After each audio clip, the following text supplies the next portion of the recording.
ఇంట్లో బాధ ఎలా ఉంటుందో, ఇంట్లో పెద్ద దిక్కైన తండ్రి లేని వాళ్ళకి చాలా బాగా తెలుసు. నాకు నేనుగా ఊహిస్తూ నాన్న కష్టంపై నాన్న బాధ్యత పిల్లలపై ఎలా ఉంటుంది, ఓ ఇంటిని చూసుకోవడంలో నాన్న పిల్లల కోసం పనివాడు ఎలా అవుతాడనే దాని మీద పాట రాశాను. తప్పకుండా ఈ పాటను మీరు ఆదరిస్తారని ఆశిస్తున్నాను. నాన్నను పడిన కష్టము నీ పిల్లలు పడకూడదనుకున్నావు. నాన్నను పడిన కష్టము నీ పిల్లలు పడకూడదనుకున్నావు. నీ పిల్లల భవిష్యత్తు కోసము నీ కలలన్నీ మర్చిపోయినావు. కడుపు ఆకలి కాదు, కట్టు బట్టలు కాదు, అన్ని వసతులు తీర్చి ఆనందపరిచావు. కడుపు ఆకలి కాదు, కట్టు బట్టలే కాదు, అన్ని వసతులు తీర్చి ఆనందపరిచావు. నాన్నను పడిన కష్టము నీ పిల్లలు పడకూడదనుకున్నావు.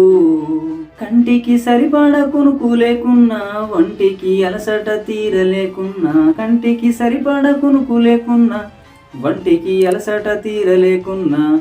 ఆస్తి పాస్తులకై అత్యాశ పడలేదు, నీ పిల్లలే ఆస్తిని మురిసిపోయినావు. నా పిల్లలుండగా నాకేమి బాధంటూ కష్టాలు బాధలు అడిగినా చెప్పవు. ఏ జన్మ పుణ్యమో ఇప్పుడు ఈ జన్మలో మా బ్రతుకు ధన్యమై నీ పిల్లలైనాము.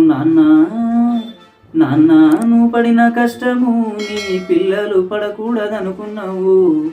నీ పిల్లల ఇష్టాలు తీర్చగా నీ కలలన్నీ మర్చిపోయినావు. కురిసేటి వానలకు వరిసేటి కొంపలో అరిగోస పడుకుంటూ మమ్మల్ని కాసావు.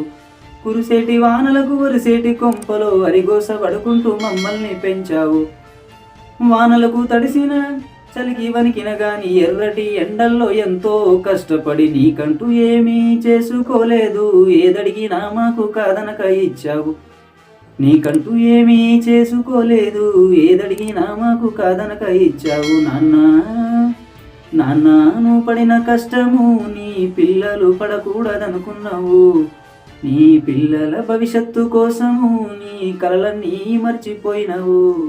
అమ్మ కడుపున మేము పడినప్పుడే నువ్వు కన్న కలలన్నీ మా పైనే పెంచావు. బిడ్డ పుట్టిన వేళ బాధల్ని మరిచావు. మహాలక్ష్మి పుట్టెనని మురిసిపోయినావు. కొడుకు పుట్టిన వేళ కోరికలు మరిచావు. వారసుడు పుట్టెనని విర్రవీగినావు.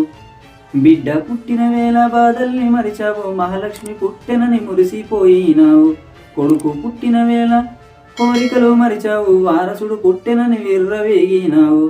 నీ ప్రేమ లక్షణాలు వర్ణించగా నాన్న లక్షల అక్షరాలైనా చాలవుగా.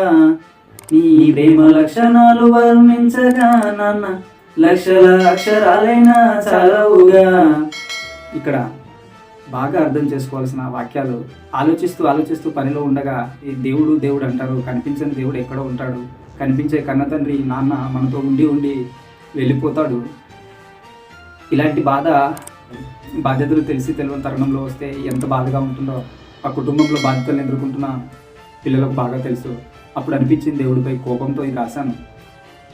కనిపించని దేవుళ్ళు గుడిలోన శిలలైతే కనిపించిన నువ్వే మాకు దేవుడయ్యా.